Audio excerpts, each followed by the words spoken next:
Morning, everyone. We'll just give a couple more minutes for people to join and get started. All right. Good morning, everyone. Thanks for joining. My name is Krishna Kumar, and I'm part of Emergeway Academy as one of its directors. Uh, I'll just go through a little bit about Emergeway before we get started. I kind of introduce the trainer and hand it off. Emergeway Academy is a company founded by a group of experienced professionals. We are basically a training company, and we work with engineering colleges and corporates and impact an individual's capability through their career by the power of training. So Emergeway's experienced trainers come from very rich background. They are from multiple domains, primarily in the manufacturing and services industry. And we provide engineering college students application-based training in addition to helping them find the chosen careers. Our flagship programs are aimed at grooming engineering and management graduates to become future leaders. So we also work with multiple corporates and offer them a wide variety of training, competency building, and of course, consulting services. To know more about what we do, I urge you to just visit our website, www.emergeway.com, for more information and latest information. So it's my pleasure to welcome you all in this live session. I appreciate your interest in the program and thank you for taking time to nominate yourselves from from all the hardships that we have faced today due to the COVID situation. And needless to mention, a special thanks to the principals, HODs, and placement officers of multiple colleges for encouraging students to participate in such programs. So I'll be your moderator for the day. A few points before we get started. Let's keep all our phones on mute. Let's keep our microphones muted at all times, unless you have to express something during the session, just to benefit everybody to listen to what's going on here. You may type your questions on your chat space as and when they come to your mind. We will be sure to address them at the end of the session. So let me introduce Raghuram Ramamurthy, who's your trainer for today. He's an electronics engineer, an MBA in finance and marketing. He has 20 plus years of cross-industry experience, which comes from retail, banking, and service industries. Raghu has multidisciplinary experience coming from corporates like Satyam and Barry Weymiller. His specialization comes from operations, strategy development and deployment, process consulting, and sales and marketing. He's also an entrepreneur with a successful business in AI development. He is a passionate trainer, a mentor, and conducts a lot of culture, leadership, and communication programs in corporates and to colleges. Over to you, Raghu. Thanks a lot for that intro, KK. So, good morning, everyone. So, before we jump in, so it's about 10:06 right now. So, the way we'll lay this out is we'd like to make this a little interactive. So, I'll not just keep running through the slides. Right, I'll maybe run through the stuff for about 45 minutes, 50 minutes, right, and then we'll give enough time for questions and answers. Like KK said, you don't have to wait for popping up questions towards the end. As and when they come to your mind, you can shoot them on chat to KK, and then once we are done with the slides, then we'll quickly run through questions, take them one by one, and address them. Okay. So without much ado, so why are we all here, right? I mean, we all talked about communication for success. Most of you are students, right? So communication, what does communication really mean, right? It's to be able to share knowledge of information, right? But why are we even talking about communication today, right? What is it so important about communication, right? So today, for example, we are all doing this remote. Would it be any different if we did this in person, right? Will it be more impactful if we did this in person, right? How do we overcome those challenges with online and in the video, right? So communication is a vital part of everything that we do, right? And communication is pretty much how we share ideas, right?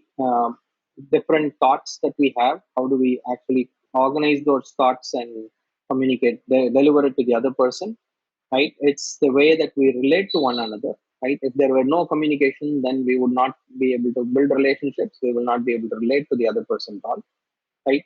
Celebration, right? I mean, it's funny when you think about it, because celebration comes naturally for all of us, but celebration is also a form of communication, okay, right? And communication is how we pretty much build our whole personal or professional lives within, right?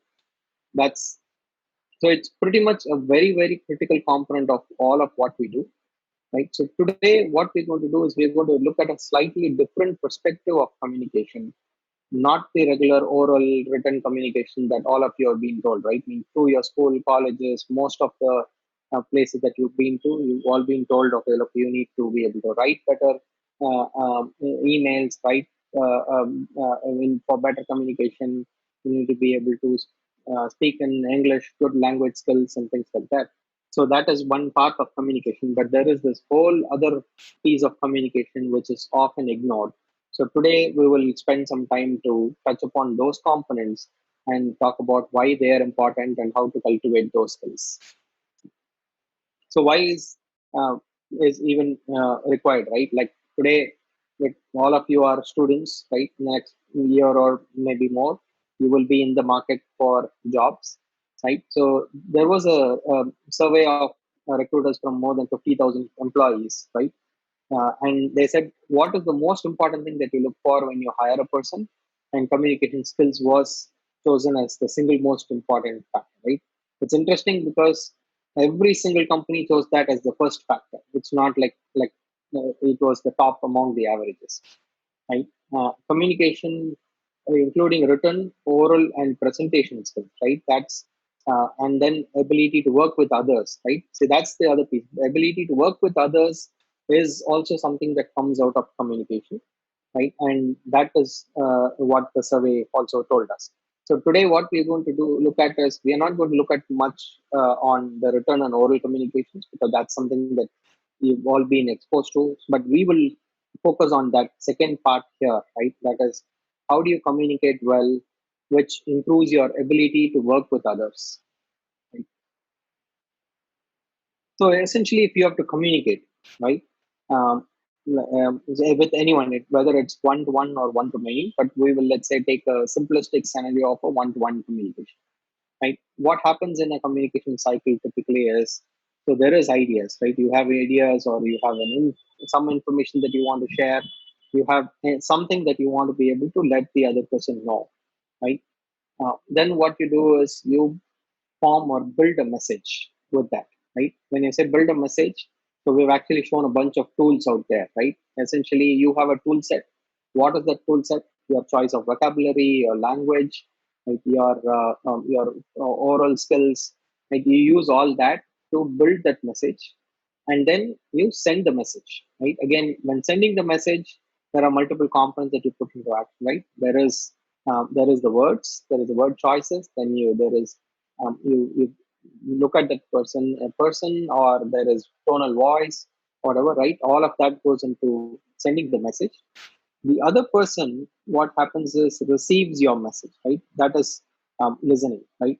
When you say receive the message, we've actually shown a net there because the other person receiving the message does not always receive the message completely, right? So they receive the message with a net, and the more finer your net, your ability to catch the whole message becomes better, right? Once you've received the message, right, then you decode the message. It's almost like a barcode system, right? You kind of decode what is the other person trying to tell you, right? And the reason that we kind of the analogy is a barcode is because the barcode does not always contain all the information written right there. But when you read the barcode, then the system is able to figure out all of the related details as well, right?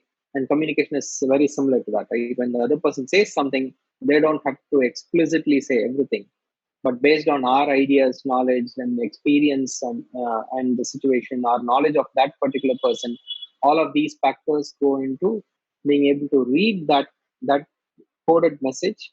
We are able to decode that, right? And then we form. a response with again the tool sets that we have, right? And then send the message back to them. So just a few points here. So when we send a message, right, one of the key components of sending the message is there is the verbal component, which is your written or oral. Then there is a tone, right, which is your voice, and then there is the non-verbal part, right? So sometimes it so happens that the non-verbal message is more accurate or more powerful than the verbal message, right? So sometimes when a person says something, like the moment they say something, you know that they're not saying the truth or they don't really mean what they're saying. That is because their non-verbal gives a different message than the verbal, right? And when your verbal tone and non-verbal all come together, that's when the message is much easier to understand and it's easier to, it's much more apt to be heard by the others. Right. So if you look at communication elements today, right, words, sentences, choices, word choices, they're important, right? No, in no means they are not important. They are critical because they form the base to your message, right? But when it is being decoded or understood by the other person, they only form about 7% of the overall understanding. Your tone and the non-verbals, which is your body language, your facial expressions, your posture, your gestures, right? All of that put together goes a long way in sending out the message to the other person in the form that you want it to be understood, right? And so just think of it this way, right? If 93% of the message is not congruent with the words that you tell, then that really is not right. I mean, the 93% will have much larger weightage than the 7% words that you tell. So, in general, around the world, communication studies have shown that 70 to 80% of the meaning in a message is contained not in the words, but the actions that you convey, right? And just think of it, right? It's very obvious because let's say you meet with a person um, that's differently abled and is deaf and dumb, right? You're still able to understand what that other person has to say, even though there is no words in that message. You are able to convey to that person, in even if you necessarily don't know specific sign language, you're still able to communicate to that person with your context, with your info, with the knowledge and the experience. Right, the other person is able to get your message as well. Right, so essentially, words play a smaller role in your communication, but it is the ones pieces around the words that play a much larger action. Then we come to the next component, right? So this is one piece about communication, which is essentially sending the message, right? But like I said, we today we don't want to focus much on the words part, right? Because that's something you've been exposed to. We wanted to just talk about the importance of non-verbal communication and the whole body language pieces. But we will shift our focus to the receiving the message part, which is essentially listening, because this is one area that most of us, right, including me, like maybe a few years ago when I was not conscious enough, right, this is an area that you tend to miss. And most of us have a slightly different understanding of what listening is, right? So today we will use the time to that we have today to kind of talk about what is real listening and why it's important for us to build that as a critical skill element, right? So the communication cycle is a cycle, right? I mean, it's not a one-time activity. They don't send the message, we receive it, and then we just say that it's not like a letter, right? Typically, when communication happens, it's two-way, and a two-way communication happens very healthily only if the cycle keeps continuing, right? And we say it's a cycle because it keeps happening over and over again, right? And can it happen over and over again if there is not if you don't listen, right? It won't happen, right? If let's say two people in a conversation are continuously talking, right, and they just want to overpower each other without listening, then the conversation will end very prematurely, and it won't result in what is required from them. So essentially, listening is a very critical component to keep that communication cycle going, right? And let's talk a little bit about that net, right? so the net is really something that you use to catch the other person's message. So the sharper your net, the more dense your net is, your ability to capture everything that the other person is saying is more important, right? And what do we mean by saying a net that is denser or with small holes, right? So if you apply the listening skills that we talked today, then it will actually make your net much more denser and um, with much smaller holes. Then the other component of listening, right? This is essentially also so there's some background noise. It would be good if you can mute yourself. Please. So so when you decode the message, right? Decoding is also a form of listening, right? Essentially, what happens is you tend to figure out what the listener what the person who's communicating is saying, right? With the same, right? For example, if you have the other person gives you a barcode, right? And you have a barcode scanner to scan it, but the standard on the barcode is a different standard from the one that you have. Then you will not be able to decode that message, right? So what is important is that you have the right tools, the right decoder to be able to decode what the other person is saying, right? What does that mean? Right? It's not just the language. Yes, language is a critical component. For example, if you didn't understand the language that the other person was talking, then you will find your ability to decode that message will be lesser. Similarly, understanding of the emotions, understanding of the situation the person is communicating in, understanding of the circumstances around that person, the background of the person, maybe a little bit of knowledge about that person, right? Those are things that will help you add much more value to the decoding of the message, right?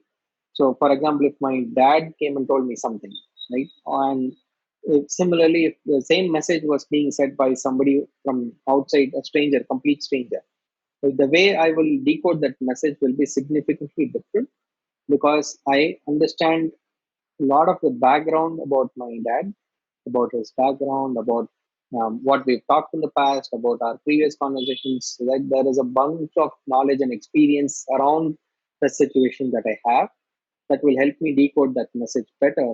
Whereas if I'm talking to a stranger the first time and they are sending me a message, it's very difficult for me to understand that. I can take a best guess around that.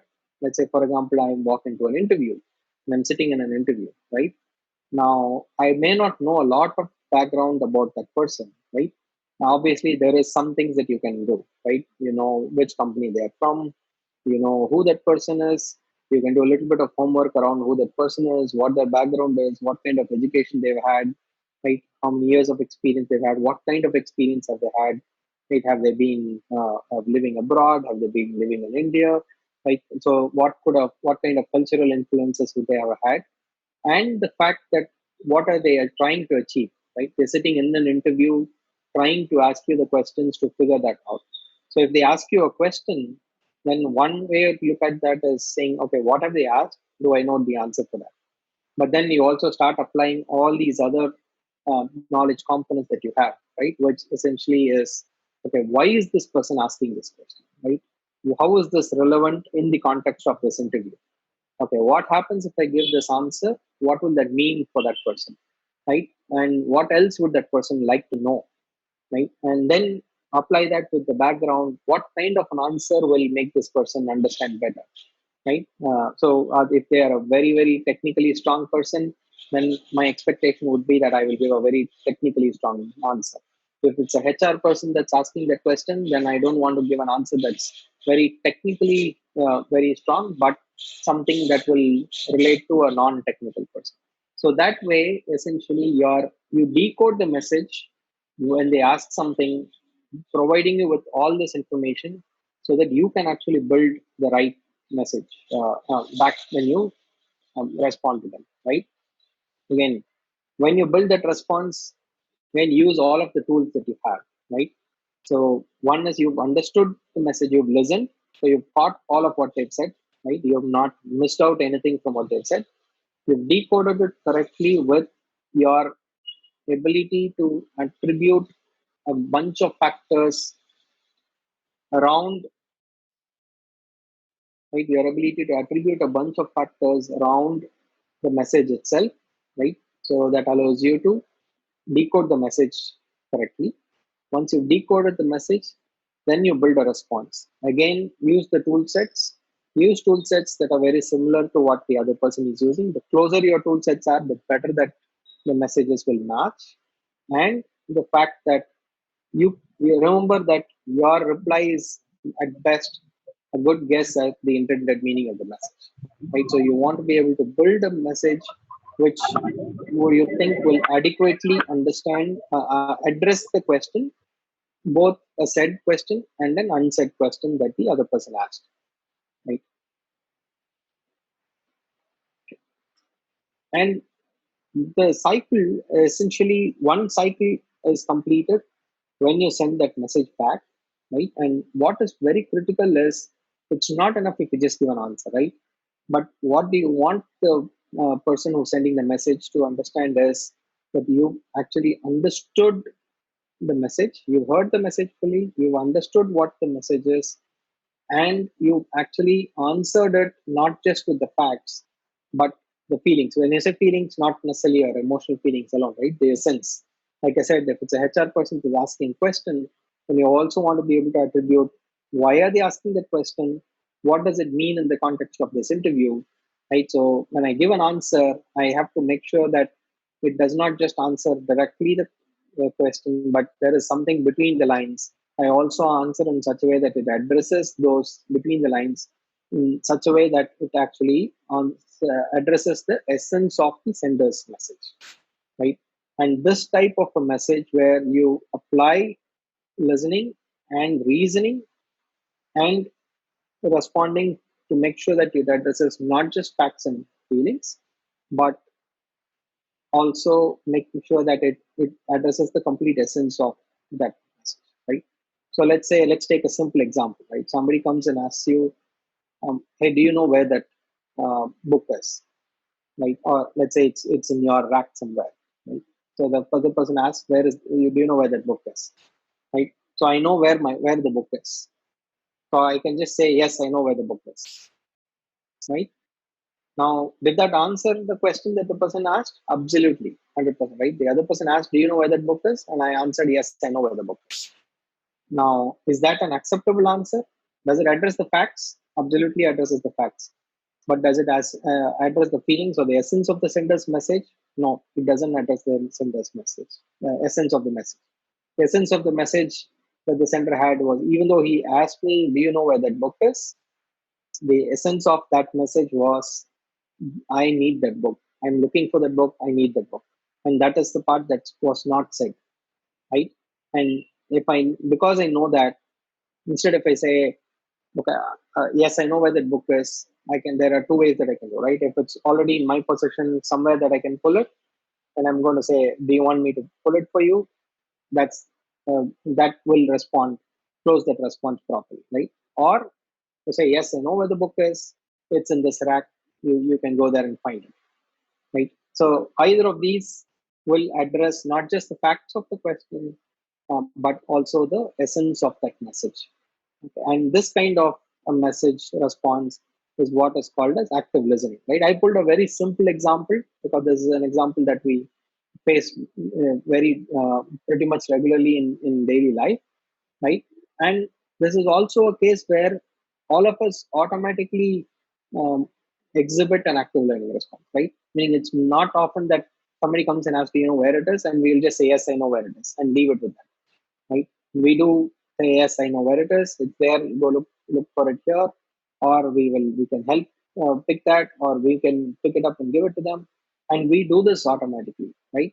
So the idea is that what we're going to talk about today is something that it is not like it's not rocket science. It's not something that we don't know.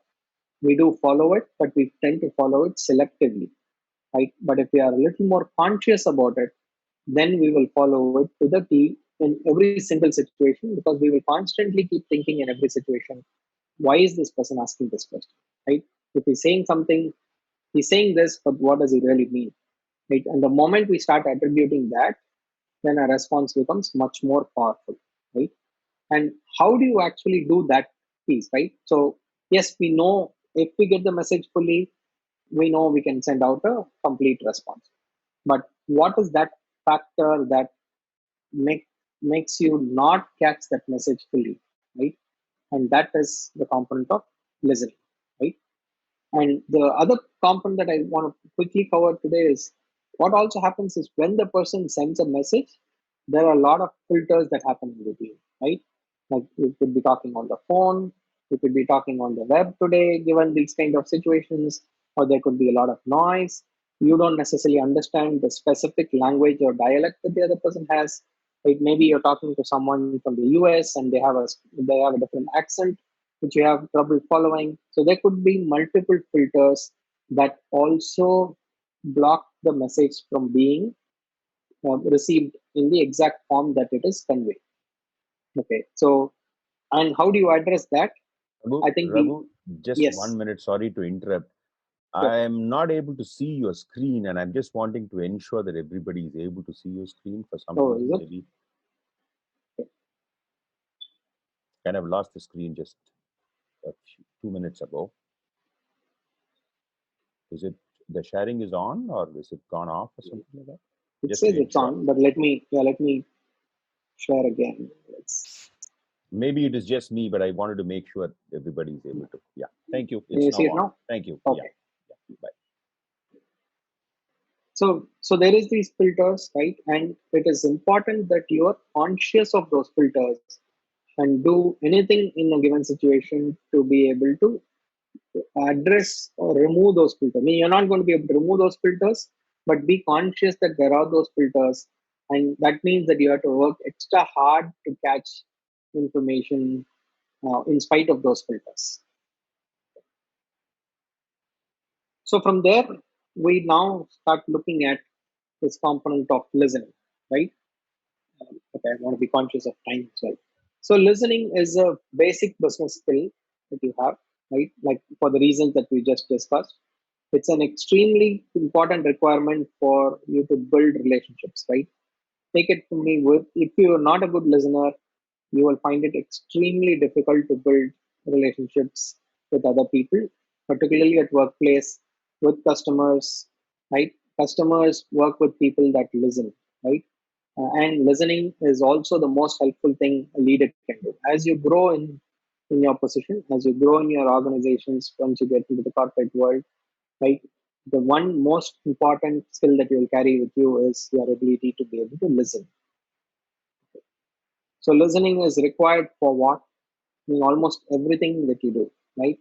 It's important for emotional intelligence because good listening helps you control situations, helps you respond to situations in a much more mature way, right? Effective, it is used for effective negotiation, right? And when you say negotiation, it's not only for large deals, right? You pretty much negotiate on every single small thing, right? And it is important. It's a very, very critical skill for negotiation. It's an extremely important skill for conflict resolution, right? And sales, right? When I say sales, um, I don't want you all to think that okay, I'm not going to go into a sales role. I'm only going looking for an engineering role, right? Now, if you sit in an interview, that is a sale that you're trying to do, right? Or you go into your jobs and you start designing something, right? And you have a discussion with your manager. You have an idea. You have to sell that idea, right? Unless you can convince the other person that your idea will work, right? That you'll never be able to get any idea to work, right? Then you'll just keep doing whatever you're told. So essentially, sales is not just from a sales role standpoint, but if you really need to sell your idea, sell yourself to go in an interview, do whatever, right? Listening is an extremely important skill that you need to have. Okay. Why is listening very important in the context of a relationship? It helps build rapport with others, right? It helps other-centered leaders. When you say other-centered leaders, it is okay. The person who listens, when a person listens to me, I get a feeling that this person is genuinely interested in addressing my concerns, right? So if you're talking to a customer, right, then um, I will. a customer will feel extremely comfortable with a person that listens to them, right? So how many times have we heard customers say, I don't want to talk to a salesperson, right? I'd rather talk to someone from your pre-sales team or your solutions team, right? And the reason that they do that is because we have a feeling that salesperson don't listen. They don't have the customers end goal at heart, and all they want to do is just push their agenda in. Rather, a technical person has that understanding to what the customer wants and is able to listen to them better, right? So that way, listening is an extremely important requirement for a relationship, right? And it helps build trust with others, right? And helps build a following. Okay. So we've looked at this piece of the puzzle, right? Now we're going to look at the listening components of the puzzle.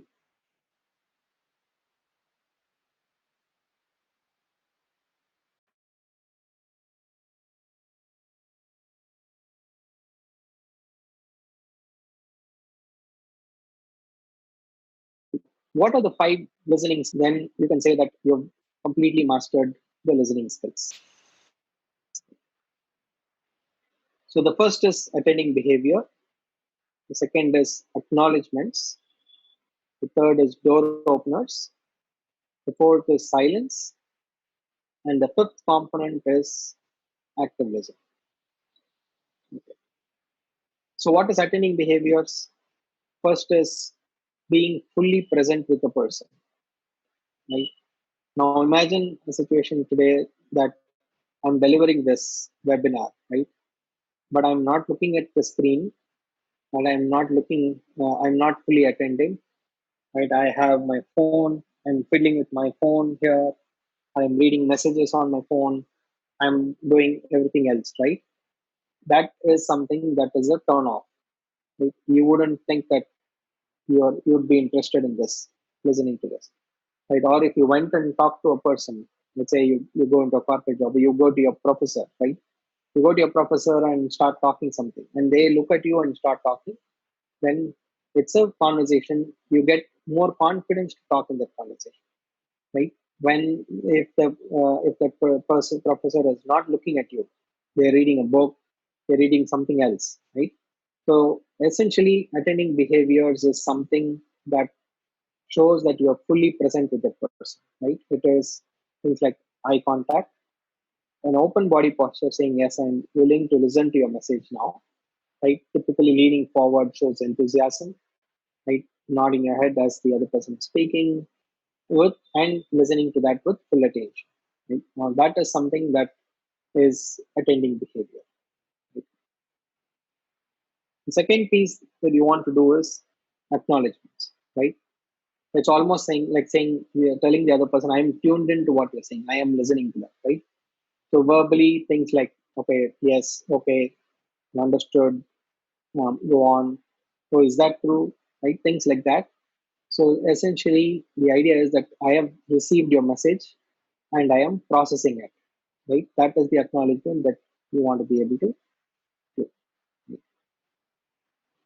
And then door openers. Right? So this is not usually for small transactional conversations, but let's say there's a little more serious conversation around something, right? Then a door opener is something. So, for example, if I were conducting an interview, and each of you are coming and sitting on the interview, and I ask you for a question, a technical question that you are explaining, or I ask you to explain about your project, right? And if I were just looking at your face all through, you explain about your project for 5 minutes, and I just keep looking at your face, just nodding, not saying anything, right? Then you wouldn't know whether I'm digesting this information or not. Yes, I'm hearing, but you don't know if I'm listening, right? There's a very, very big difference between hearing and listening, and that's a critical component that you'll all have to understand, right? So door openers is nothing but saying, okay, go on. Okay, yes, really. So if I comment and say, okay, that is interesting, tell me more about it, right? Or this is a component that's good, this is interesting, like things like that, then It allows you to talk a little more on that subject, and that is also showing that I am listening to whatever you're saying and I have received that message fully. The fourth component is a component that I think pretty much every one of us have to work on, right? So when I say every one of us, that does include me as well, because it is not easy to practice. With a lot of conscious effort, you will start practicing it, but will you ever get to 100% of practice? Maybe never, right? And it's a constant effort to get to that point, right? So what is silence?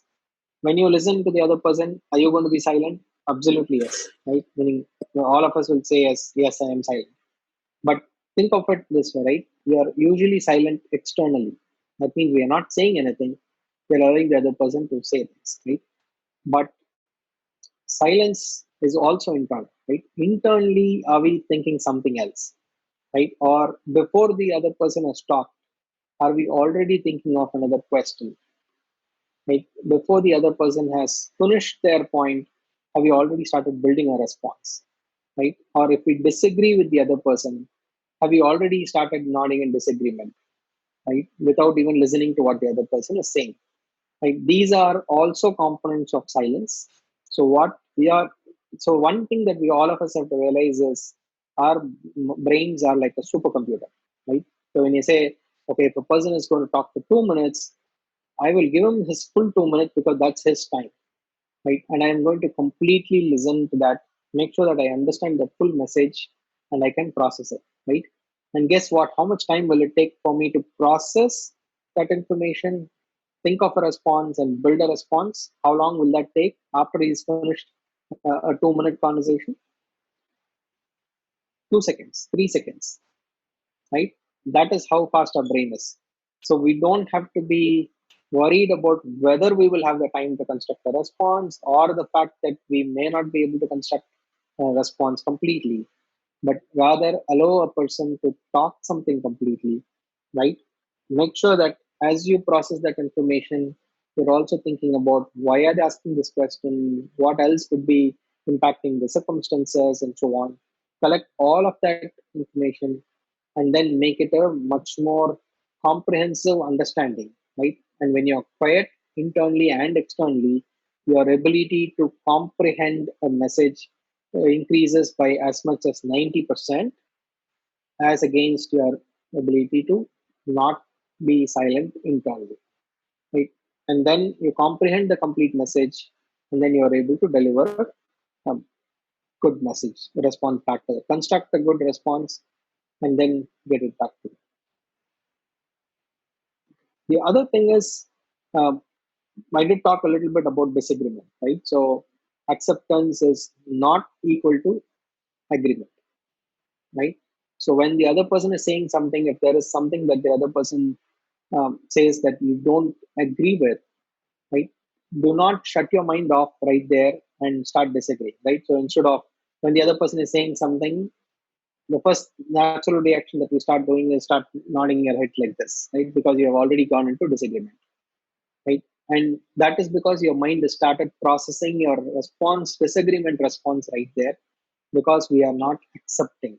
Right? Now, if we become accepting that the other person can have a response, can have a different point of view, can we can disagree, then allow them to finish their message fully. And you listen to that completely, right? And at that point, and then say, hey, you know what, I disagree with what you're saying. And then talk about your disagreement when you construct a response, not when the other person is saying something. Right? So we've talked about the four listening skills, right? Now we'll quickly talk about the fifth listening skill, which is what we call as the X factor, right?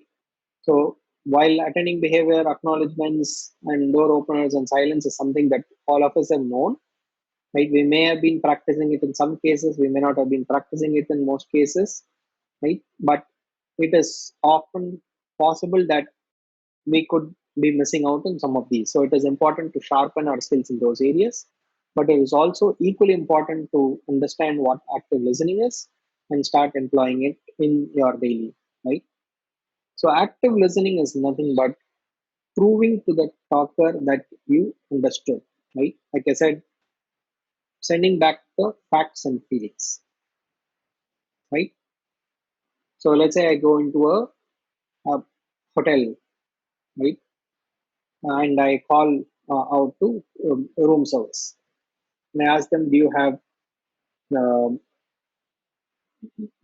do you have something, right? I mean, let's say a sandwich, right? I come back late at night, I check into the hotel, then I call room service and say, um, do you have a sandwich? Right?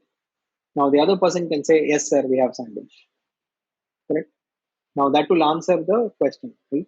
Now if they went one step further in active listening and say, yes, sir, we have a sandwich, we have a veg sandwich, and we have a chicken sandwich. Which one would you like? Would you like me to order one for you? Right now, that means that you've not just listened, heard my message, and you answered the question, but you are proving to the talker that you actually understood the message, right? And when you say understanding, hearing the message is very, very different from understanding the message, right? Understanding the message is this person wants to order a sandwich. It's late at night. He's coming now. He wants to find out something and he'd like to get this quickly because he is likely to be hungry and he needs to get this out quick, right? Now, that is the complete message. And the moment, given the circumstances of your asking the question, the person still understands that entire response and is able to respond to me with all of the facts and the feelings or the essence around that message. Right now, active listening is an extremely important skill, right, that you want to be able to build, because the moment you build active listening, then you become a person who communicates at a completely different order of magnitude compared to the ones that do not practice active listening, right? And if you build this as part of your skill set, then you can all be rest assured that when you go back into your corporate lives, you will be regarded as one with extremely good communication, right? Um, so now we'll shift. I just want to do a quick time check. It's about 10:45, so we'll do probably another quick 10 minutes of slides, and then we'll go into answering any questions that you have. Right. So we'll talk a little bit as an extension of listening. Right. The other component of uh, communication that we want to talk about today is effective confrontation. Right. So what is that one thing that comes into mind when all of us think of confrontation? Right. Okay, confrontation is negative. We don't like confrontation. Right? We want to move away from confrontation, right? And essentially, we don't even want to be able to confront others, right? That's kind of the feeling that all of us have when we talk about confrontation, right? So then you must be thinking now, then what do you really mean by effective confrontation? If I don't even want to confront, then why even make the confrontation any effective, right? Because confrontation is very, very critical for conflict resolution. If you don't confront, right, that means that you're never going to have a disagreement with someone, which is not going to happen. Right? So then it's important for us to understand why do people avoid conflict or confronting others, right? And personally think of this, right? Why do you avoid conflict or confronting others?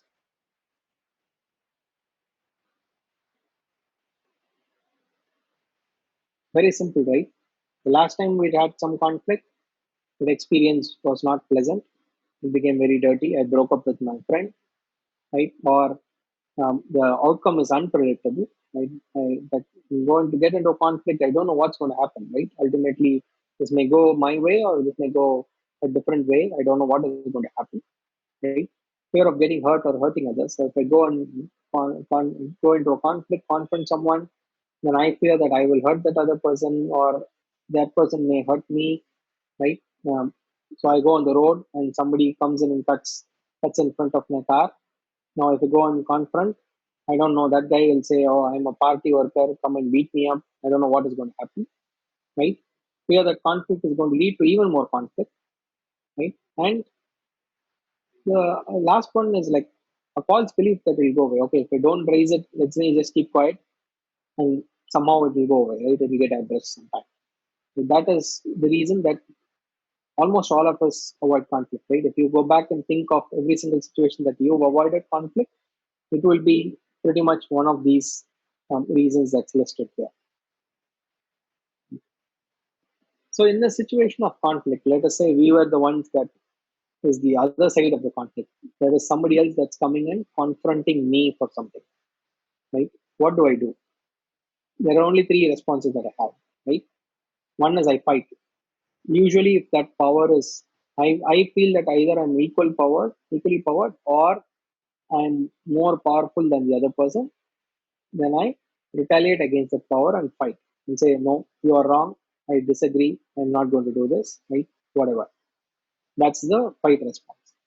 Then there is a flight response, right? That is run away from the power, right? So that is saying, okay, I am me. I don't really like this. I am going to run away from the situation. Right? So you somebody confronts and you just keep quiet and just walk away from there, right? You neither do what they want to do, or you don't confront, you don't fight, do anything. Yeah. The third is fold. You resign to the power, right? The other person comes and asks to say something, do something, and you just do it. Right? Those are the only three coping responses. Now think about it for a minute, right? Are any of these responses positive? If it's a fight response, do we have a positive feeling about it? No. If it's a flight response, do we have a positive feeling about it? Absolutely no. Right? We are walking away from the situation, but it's not walking away in a good feeling. Or if it's a cold response where I am not in agreement, but I am still doing what the other person is asking me to do, that is also a not positive response, right? So similarly, if we were confronting the other person, right, you can expect that the other person will also cope in only one of these three ways, either a fight, flight, or a fold, right? And will that be a positive response from the other person? No, they will do one of these, but it will only be a negative response. So that is the reason that most of us avoid conflict, right? But the key is today, how can you actually make that positive, right? So you have someone, you're bugged by somebody else's behavior, right? For example, if somebody keeps coming to work late, and you have to raise that, right? You either say, I have to accept, right? Which is say, okay, he keeps coming late, but this guy is good. Okay, I cannot afford to leave him from my organization, so I just keep quiet, let him keep doing what he does, right? And then so I just accept it.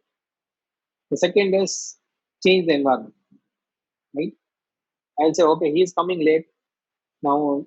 Let's say he's my teammate. He keeps coming late every day, and he needs to do something so I can do my work well, right? And I see that that's not something that worked for me, right? So I start coming late. So I change my environment in order to either remove the disappointing behavior or adjust to that behavior. Right? Or the third choice is to confront, right? To go to them and say, ask them to change their behavior for me. Right? Now again, you say for me, it is for a common cause, right? The other person also lives, right? That is exactly what you have to confront. And most of the times, because we do not want to get into a conflict, we end up accepting or changing the environment. Just like for the confronter, it is a negative response, right? It is a negative response for us as well. So, what is confrontation? Right? So, this is a textbook definition of confrontation.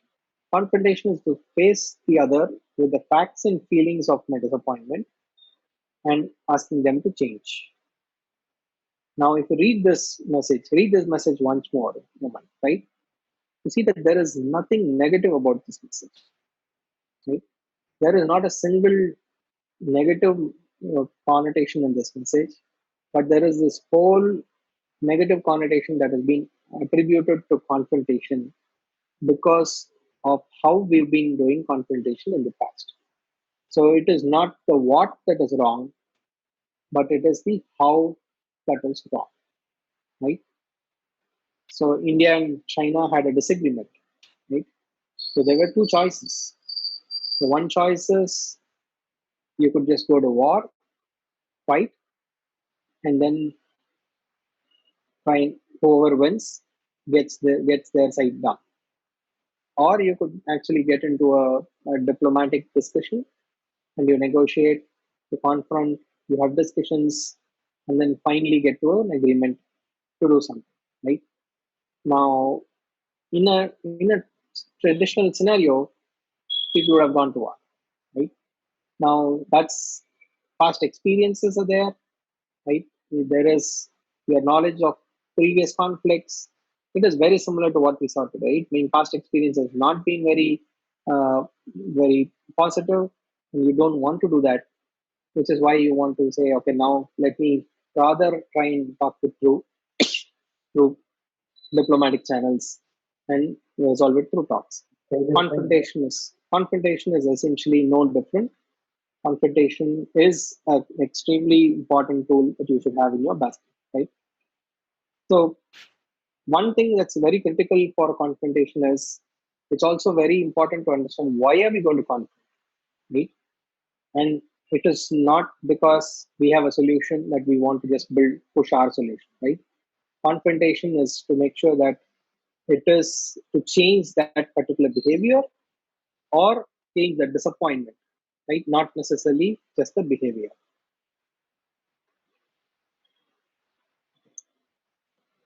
So what is so I'll take just 5 more minutes quickly cover this one concept of how do you actually positively confront, right? So we are going to give you this mantra called I messages, right? An I message is essentially not your confrontation, right? It's a conversation starter in your conversation, right? For your confrontation. So you start your confrontation discussion with an I message. You may have to do multiple I messages, make that a conversation, but that is when you will have the but what it will do is an iMessage will ensure that you start your confrontation in a very positive footing rather than a negative footing. Right? And when I say positive footing, what does it mean? Right. So what does iMessage have to include? The specific behavior, primary feelings, and the tangible effects. Right. The order is not important as long as your message includes those three pieces. Then that is an acceptable iMessage. Right. So, what is specific behavior? Let's say somebody is coming late to work daily. So, then there is one way that I can start my confrontation, which is a very negative way of starting. It is, look, you know what? I don't like this behavior that you're lazy and you just keep coming to work every day, late to work every day, right? This needs to change.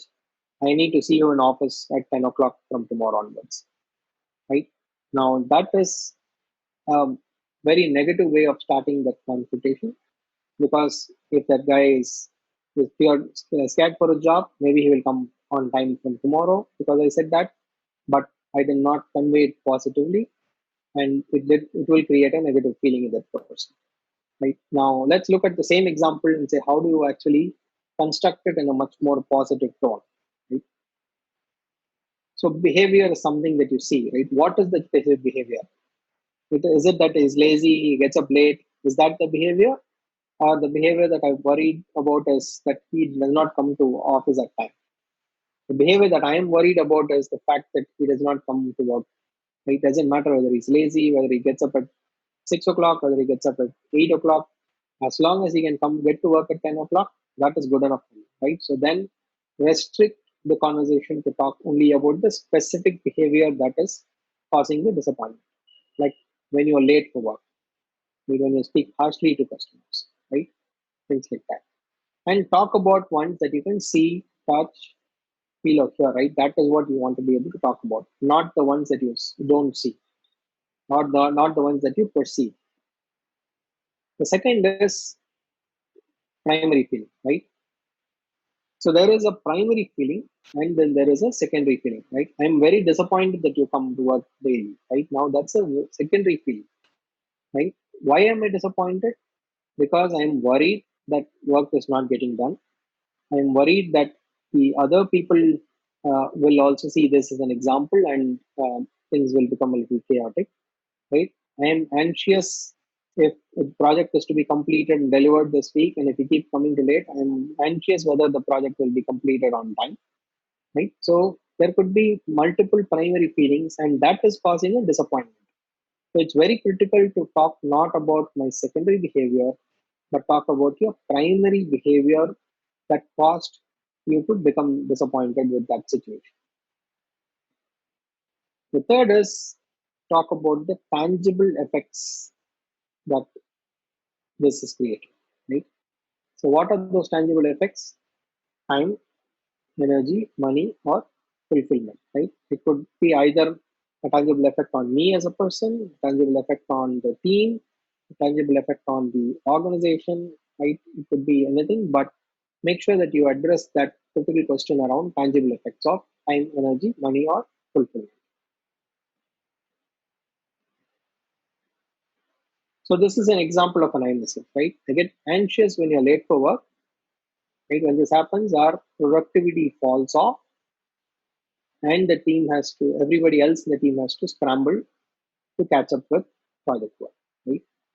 Now, this is putting onus. So when you give a message like this, what it does is it puts onus on the other person to say, hey, you are causing this trouble for everybody else, right? Instead of saying you're lazy, right? I don't like the fact that you're coming to work every day, right? Now, if I were in my mind, I'd be thinking, why do I care if you like it or not, right? As long as I do my work, it doesn't matter, right? That's how a person will think. But now, when you put it in the terms of what impact it is having, then I feel a little more accountable and say, okay, I should not be responsible for the productivity drop or for the scrambling for the other people. Right? That is something that is critical, right? So essentially, when you craft a message, when you present the situation positively, allowing the other person to understand the situation and thereby coming up with a solution to that problem, right? And mind you, it is not necessarily your solution, right? Maybe the other person has a genuine reason. Says, hey, look, you know what, this 2 weeks, I have a doctor's appointment to make in the morning. So I'm going to not going to be able to come to office at 10 o'clock. That's why I've been coming late. So I will come in daily at 12 o'clock, but I will stay back extra time and ensure that I finish whatever I'm supposed to finish. Or I have to go to the doctor twice a day, right? And so that means that I'm unable to finish, stay back for full 8 hours. I'll come in at 12, leave at 6. Maybe I can go home and complete the work at 9, whatever I'm supposed to do, right? Or I'll work weekends and complete this, right? Whatever. So then what happens is you get to a solution to solve the problem, which is that the work has to be done on time, but not necessarily your way, right? It's like, oh, you drop everything, come to work at 10, leave at 6 o'clock, and get everything that's supposed to be done. So that is what essentially a positive I message will start off the confrontation in a very positive note, and then it allows you to carry on the conversation. I'm going to quickly cover this piece, right? So one piece that you want to take care is you craft your I message and you send your I message. Then what happens? The other person is going to give you a response to your I message. So you listen, and you listen reflectively using all the 5 skills we talked about, right? Then you listen, then you maybe give your message again. Then the conversation goes into a cycle. End of the conversation, you should be able to get to a solution, right? So this is confrontation in itself is a very detailed topic as such. But today the idea was for us to introduce the concept in such a way that you are able to start off a confrontation on a much more positive note. Okay, and again, remember whether it's listening or a confrontation, the most critical component that you want to do is make sure that your non-verbals are in line with your verbals. Okay. Now we can take any questions that you may all have.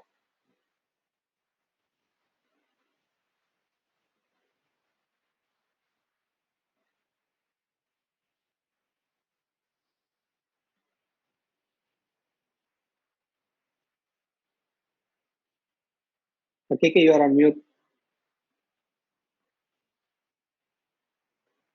Yeah, thank you. So, how Yeah. many of you are students, and how many of you are, representing a college or professors? Just maybe you can raise the hand, just for us to kind of know.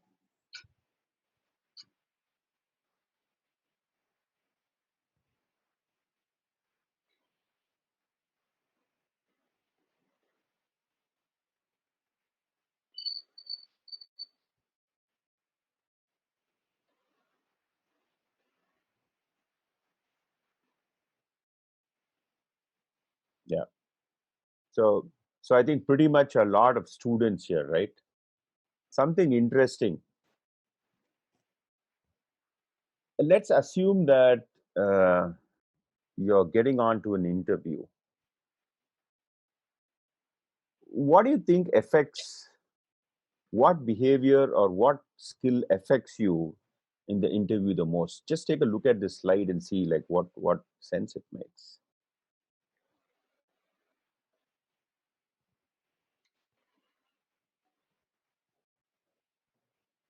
Able to see this slide, everyone?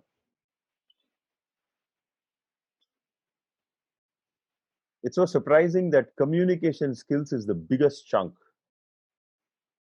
You know, your attitude, how you come across to people, how do you appear, how do you present yourself. The job qualification plays just the 10% of it. This is some survey results that show up. Why is it so important for you to understand communication better? One of the reasons why we wanted to do this to college students is, this is a very important piece for you to even crack your interview and go forward. So how many of you agree to this, that yes, communication skills is the most important? Let's see the raise hands again.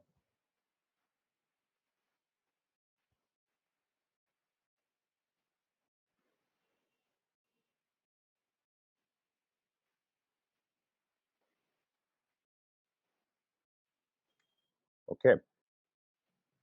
So I just had one question. Uh, Maybe we can open it up for people to actually also ask their questions. I had Yes. one question from Vinay. Let me just read it out.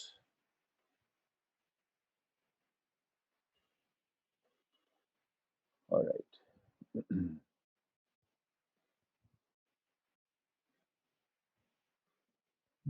Yeah. Does making more hand gestures give a negative impact to the listener? Is Vinay's question. I think it's just like anything, right? Like you want any body language, any gesture to be balanced, right? So more hand gestures does not mean that it's bad, but meaning anything that's more is bad, right? So I keep, for example, I want to be able to nod, but I just keep nodding. Meaning I can just keep nodding like at regular intervals, whether I'm listening or not, to show as if I'm not. Right now, that will automatically send a different message to the other person, right? So hand gestures is something that a lot of us tend to use it, right? But you want to be a little conscious that it shouldn't get to a point where it distracts the other person, right? As long as it doesn't distract the other person, it's a little balanced. Then it's critical. Then it is good. But uh, but some bit of hand gesturing is good when you talk.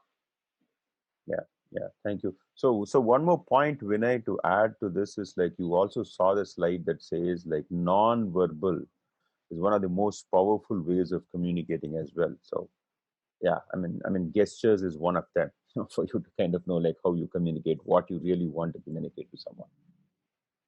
Anybody else? Any other question? Maybe you can unmute yourself and kind of ask the question.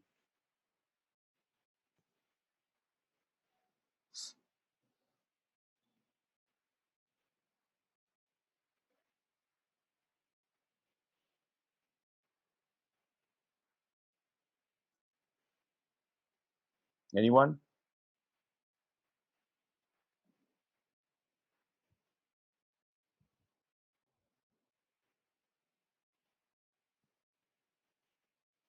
So I'd like to add just one more point, right? Hmm. Like I think when you go, we did talk a little bit about listening and in the context of an interview, right? Because a lot of these students here, I Hmm. think one other point that we want to add is uh, prepare for an interview with body language, right?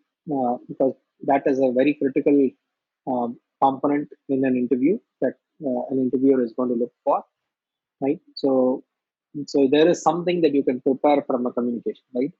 Now, either uh, body language or even oral communication, right? That is something that you can do, and it's not very difficult to build oral communication or body language, good body language, right? When good body language and good communication also gives you a lot of confidence to go into such a situation, right? If you're very unsure about your communication, it also kind of makes it a little uncomfortable when you talk to people. But if your communication is good, then it makes you much more confident to be in certain situations.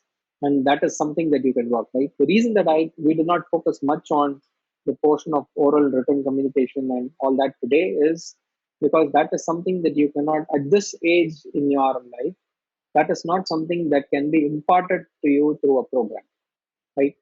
Early on in your right through your studies, you've already read good grammar, good language, and things like that, right? I mean, whatever you picked up there forms a big part of what you built today, right? But from here on, if you need to improve, the best fast track methods for you to improve either body language or presentation communication skills is first is talk to yourself, right? Stand in front of a mirror and talk, right? Or talk. Today you have the tools, you can sit in front of your laptop or mobile, talk to it, have record it, then watch it, then you know consciously how does the other person see you, and then you say, okay, this is something that I have to change.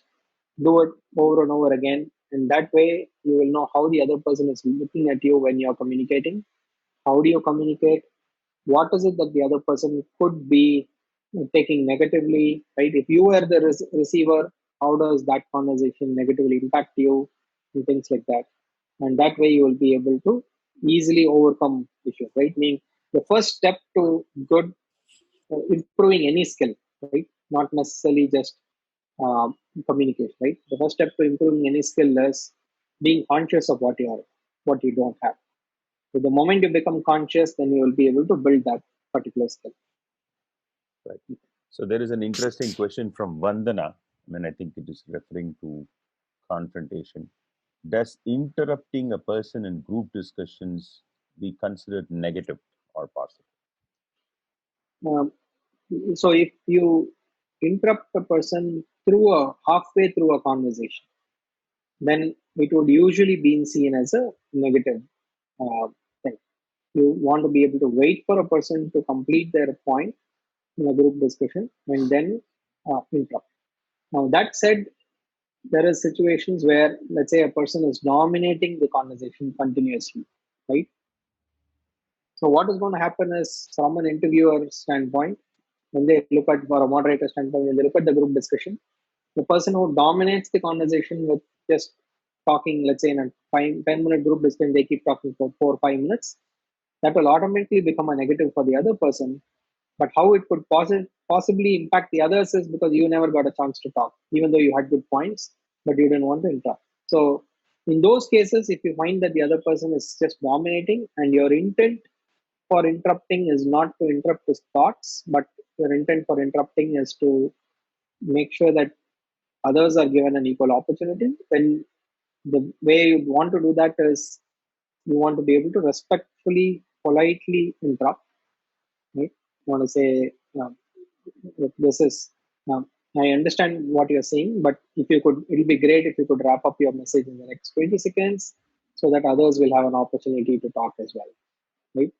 Or I understand Mr. XYZ, you put your points through, right? But um, because you've been talking for the last few minutes, it deprives of the others of the an opportunity to put forth their thoughts as well. It will be great if you can summarize in the next 10 seconds, 20 seconds, right? And put your point through. Okay, then that's again, that will be seen as a positive because you've respectfully, politely interrupted, right? Because without putting the other person down. You also, if you look at it, you indirectly sent out an I message for confrontation saying, this is the reason I'm interrupting. Don't get me wrong. There's a reason that I'm interrupting. We'll allow for, it'll be great if you can do opportunities for the other people as well. Now, so if you do approach it that way, right, then that will be seen as a positive from a communication standpoint because that is the right way you do that even in an organization. If you're sitting, the other person constantly keeps saying something, and if you must interrupt, then you must interrupt in such a way that you don't just cut off the conversation, but you interrupt politely, but explaining the reason for the interruption, still giving the other person an opportunity to bail themselves out. Right. Two more questions here. I think they are connected. Maybe the answer will answer both of them. One is from, when we are asked to describe ourselves, what point should we concentrate on, will be concentrated on while answering? Like, somebody says, describe yourself in an interview. What is that you concentrate on? Another question, which possibly will also get answered here, is like, please give us a few tips to follow in a group discussion round. They're kind of related to each other in some way or the other. Yeah, so I think in a group discussion, I touch upon that piece first. Right? So I think in a group discussion, the most important factor is that your clarity of communication will need to come out, right? That your ideas are organized, your thoughts are organized, right? You could agree or disagree, right? And you don't have to always agree. The expectation is that you will disagree with the other person as well, or somebody in the group, right? You could agree with some, you could disagree with some. The expectation is that you will have a position, right? So you can say you don't want to keep changing positions. Say, oh, I agree with this person, then you agree with the other person also, right? That's not the question. So you take a position, right? And usually group discussion topics are such that there's no real right or wrong answer. So you take a position on that, and then talk very clearly. Right? Take a few minutes, few seconds, summarize your thoughts, and then put forth very clearly. Use as many facts or references as you can to justify your points, and then put forth your facts, inputs. And if you must agree with someone, then you can say, okay, I agree with what that person said, and then build on it. If you disagree, you say, okay, I respectfully disagree with you for this reason. You said this, but I believe this, right? And that's how you want to do, right? What you don't want to do is you don't want to dominate the conversation. You may want to talk multiple times during the group discussion, but for fewer sections, right? When you're summarizing a point, maybe for a minute, and then for agreements or disagreements, just be very, very concise and clear in what you're going to communicate. Speak for a few seconds here and there, right? And then also towards the end, try and take a leadership role to summarize it and say, hey, look, we are about less than a minute for the group discussion to get over. So, in summary, uh, here is what. So, make sure that you make notes of what each person said, right, or key points that came through the discussion, right, either for or against. That doesn't matter. Make sure you make those notes, and then you summarize and say, okay, I think in summary, these people have agreed. Some people have agreed to this or spoken for this topic, and these are the points that they made. People have disagreed with that. These are the points we made. Ultimately, we believe there needs to be balance of this or whatever, right? Or something like that, and then bring the group to a conclusion. Not necessarily one way or the other, but make sure that you bring the thing to a summary that way. Okay. Right. And the next Uh, question on describing oneself, right? So that's a very subjective thing in terms of what the person wants to, right? So, for example, somebody will say, "Tell me about yourself," right? Because usually, if I were asking that question in an interview, that's because I have not necessarily read the resume completely, or I want to get a perspective of the resume, and I'm using that time to allow you to talk about a few things, and I'm going to ask questions based off that, not just based on the resume, right? So I'm meaning most of you are freshers. So let's say you're going to an interview, right? There is no work experience to ask you to talk about, right? It's not like 20 years of experience.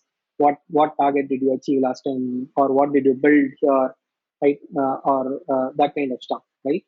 So a lot of the discussion largely is going to be around, um, okay, what projects did you get, right? What have you learned in life, things like that, right? So in the describe oneself, use that opportunity to talk about areas that you want the interviewer to ask questions, right? So you could start with something that is completely non-traditional. Say, hey, I grew up in this kind of an environment. I grew up in this skill. So, for example, somebody that I interviewed, the first thing that the person started in that conversation was, I come from a family of 150 cousins, right? And then he says, this is the kind of thing that we grew up in. What I learned with those cousins, because I grew up with a family of 150 cousins, what did I learn, right? What have I learned that I will be able to bring to the table? I've learned living, adjusting, adapting to situations, things like that.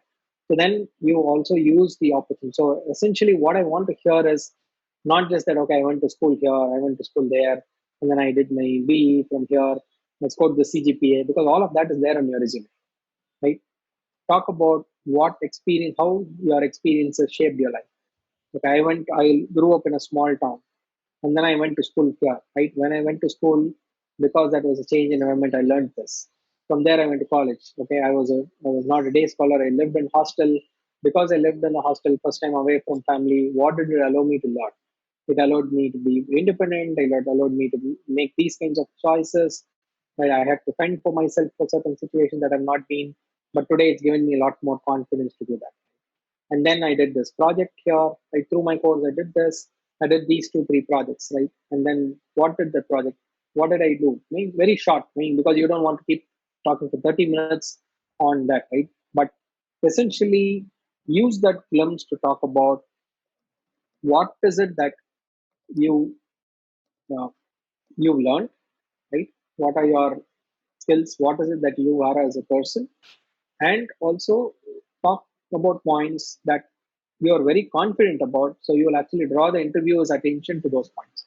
Let's say there's one project that you did something interesting. Then talk a little bit about that and say, we did this. It was an extremely challenging project. And then we somehow managed to do this. And so that's kind of my experience in a nutshell. Things. Then you can be rest assured the interviewer will catch some point that he heard when you talked about that particular project and say, how did you do that? What did you do there? Right? Those are things that we need to do. Okay, a couple of other questions. What are major tips for effective speaking and how easily to interact with people? I know it's a the whole different subject altogether, but any tips on that? Effective speaking tips. I think there is no uh, one word answer to that, right? Or a short answer. I think effectively, so speaking is different from a conversation, right? So when you say public speaking or speaking, it is usually a one-way discourse, right? It's like what I did for the last 1 hour with the slides, right? That is speaking. So there, pretty much the skill sets are one, your confidence that you show, absolutely your oral and presentation skills to be able to communicate your thoughts clearly and concisely, right? Work on making sure that you don't stutter much, that you know your subject well, you're prepared well, and you can easily recollect your thoughts and deliver it, right? And the fact that you look the audience in the eye, right? I mean, today this is a different scenario because you are looking at the camera and speaking, but most people have stage fright because the moment they get on in front of an audience of even 15, 20 people, right, then they don't start looking the audience in the eye. Like me, you don't want to stare at one person in the audience and kind of put them on the spot and kind of embarrass them, right? But you keep switching to people in the audience. But whenever you speak, make sure that you look at that person in the audience in the eye and speak. That way, you will be more confident. Then the other person will also feel that you are confident, right? That's something that you need to do. The other piece is from an interaction with people. I think the key is again the confidence. The second is all of what we talked about today, like listening. Right now, you can quietly listen. Listening is not only if the other person sends a message, right? A good observation is also a form of listening. Okay, just that it lacks the words in it, but it still has the essence in that, right? So listen, observe that person, right? Make your conclusions over that, and then you may want to start a conversation that you think is most relevant with that other person, right? And then when you interact with someone that is able to understand, like for example, the way I interact with somebody at work will not be the same way I interact with some relative of mine, right? Maybe like my elderly relative. If you go to an elderly relative, what do you talk about? Yeah, I'm not going to talk about artificial intelligence to them, right? That's not what something that they are going to be interested in. So I'm going to go there and talk about how they're feeling about their health, right? You start talking to people. So essentially, if you open up,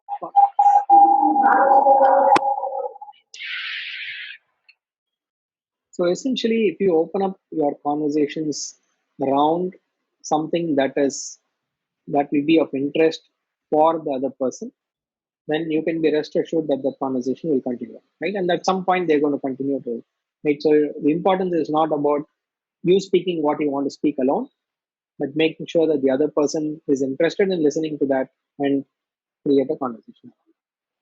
One very interesting comment here from Vedanta, which I think is going to be the order of the day today. I mean, like, how will group discussions be held online and how it can be effective? I guess the question is like how it can be effective. Yeah, I think it is going to be a little challenging to conduct group discussions because the one of the tenets of group discussions that usually an interviewer looks at is um, not just your presentation, right? It's not just what you do in that 1 minute or 2 minutes that you speak, but how you actually conduct yourself and do throughout the 10 minutes, even when you're not speaking, right? So I could be doing a group discussion, and when I'm talking in the group discussion, I'm attentive. But the moment when others are talking, I'm not looking at their faces. I'm looking somewhere. I'm fiddling with stuff, right? All that kind of stuff. So there is a lot more that usually is observed in a group discussion, which I think is going to be very difficult in an online environment, right? And meaning you are bound to have interruptions and communication pieces and all that. So I think it may not be the most effective uh, um, form to kind of interview or select or eliminate people online as such. So my sense would be a lot of companies will not employ group discussions online. Right. Yeah. So one interesting question, uh, Shanmuga Srinivas. Would you care asking that question yourself, Shanmuga, or do you want me to read it? So he sent me that as well, right? So there are many sources on how to build a good persona, but Exactly. Yeah. many people don't implement that in their life, which eventually disturbs the people around. Mm. Right? Accept other person when the situation is come. Um, so the fundamental premise to all of what we've seen here is the fact that most people operate in an environment of positive intent. Right? At least 90% of the people operate in an environment of positive intent. Right? And the fact that traditionally and culturally the communications have been largely negative, right? That shapes how the behaviors. So this is not something that is going to change, right? Let's say a cultural change happens in an organization. That cultural change does not happen overnight, right? It is a process. It takes time, right? As more and more people keep practicing that, that is when you're going to see that it is viral, right? It may not be as viral as the coronavirus, but it will be viral that way, right? So it is a change. It is a change that is so what the kind of behaviors that we see today have also been shaped over generations, right? And being largely also contributed by our educational system and things like that. So it is very critical that we realize that consciously. And the moment, so the first step to the change is self-consciousness, right? So we always say this, right? Like if you are driving on the road, and you say, I will drive on the right side of the road only when everybody else starts driving on the right side of the road. When there is not a single other person that drives on the wrong side, that's when I will drive on the right side. Then you can expect only complete chaos.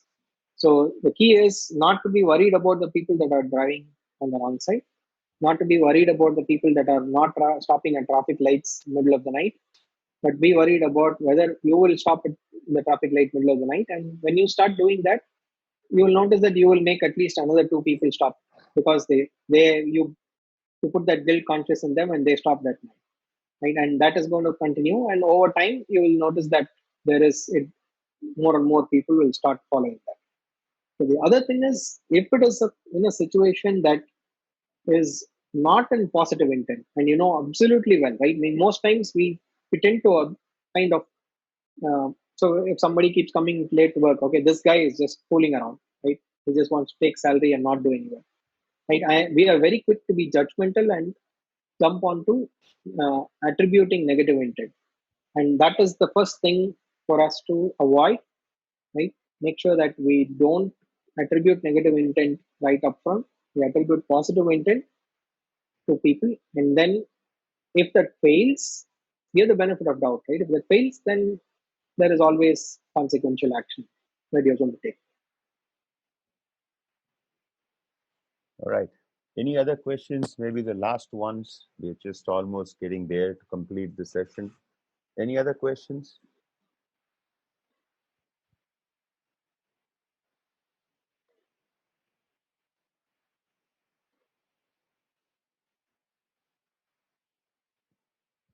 No, doesn't look like there are any more questions. All right.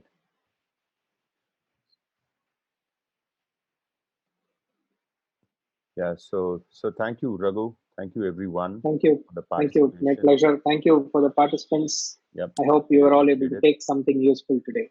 And a common, some of the inputs that I've got from people, yes, we are recording this session. We will try to provide you a link for the session if some people had joined a little late to get the benefit of the entire session. All right.